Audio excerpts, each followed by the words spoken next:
Cette intrusion de la forme scolaire, dans certaines familles que j'ai enquêtées, elle est parfois dénoncée, donc par des parents qui ont les ressources pour le faire, qui ont ces ressources de mise à distance de l'institution scolaire.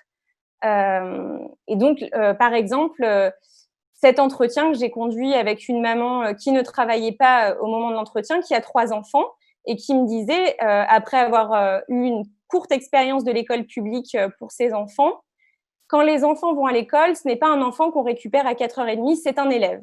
Quand il rentre, il faut encore qu'on endosse l'uniforme de l'enseignant en disant « Alors, tu as des devoirs ? Oui, je sais que tu n'as pas envie, mais on va les faire quand même. » Les devoirs sont terribles, ils prennent du ton familial où on pourrait se retrouver autour d'une pâte à crêpes ou autour d'un livre ou d'un documentaire, ou même chacun à côté de l'autre qui fait ce qu'il a à faire, mais ça met une pression et une mauvaise ambiance, c'est hallucinant.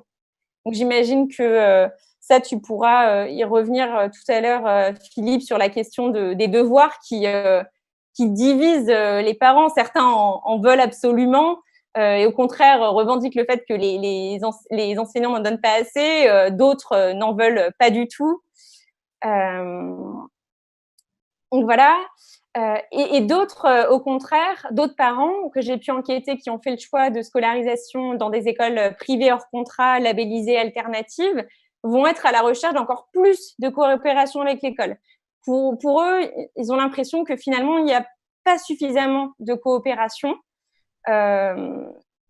Et justement, c'est cette coopération d'un point de vue pédagogique et pas seulement, disons, de soutien, par exemple, lors d'activités hors de l'école, mais vraiment pouvoir, avec l'enseignant, se poser la question de comment accompagner l'enfant d'un point de vue pédagogique et comment renforcer à la fois le rôle de l'enseignant, mais aussi pour le parent, il cherche à ce qu'il puisse aussi être formé par les enseignants pour savoir comment bien aider leurs enfants à apprendre.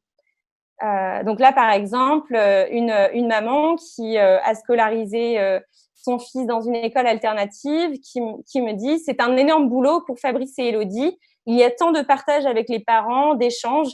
Ça n'est pas dans toutes les écoles. Je trouve que c'est important. » Et voilà, moi, je suis contente de savoir que je peux avoir un accompagnement, qu'on va faire des réunions, qu'on va essayer de trouver des solutions ensemble et que les parents, on peut penser à des choses et eux, ils peuvent penser à des choses et ensemble, on peut construire pour l'enfant afin de lui apporter un socle, des bases solides. Voilà.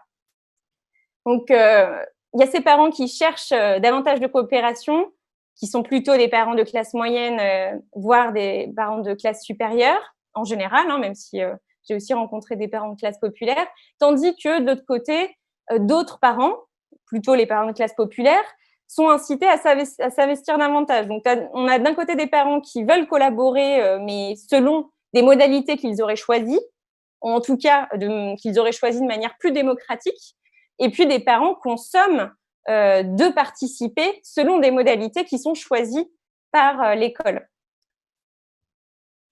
Donc là, c'est tous les travaux qui concernent les politiques de soutien à la parentalité et qui sont assez…